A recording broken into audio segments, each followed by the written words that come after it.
जिरि बोहैबोबायाखै गोरबो सिंखावनानै अन्थाइनि निजोराया बैसागो बोथोराव नोंखौनो लोगो हमना आं दि बुंगौ सानबाय बैसागो बोथोराव नोंखौनो लोगो हमना आं दि बुंगौ सानबाय खोलो खोलो बारा बार फुलायबाय हायादा गोरबो सिंखावनानै बुंगौ सानबाय बैसागो बोथोराव नोंखौनो लोगो हमनो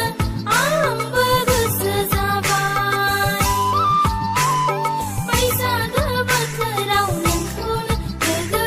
हमनो आंबो गोसो जाबाय जिरि जिरि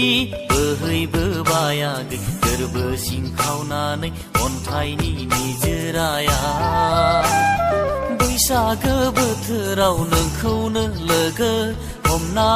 आं दि बुंगौ सानबाय बैसागो बोथोराव नोंखौनो लोगो हमना आं दि बुंगौ सानबाय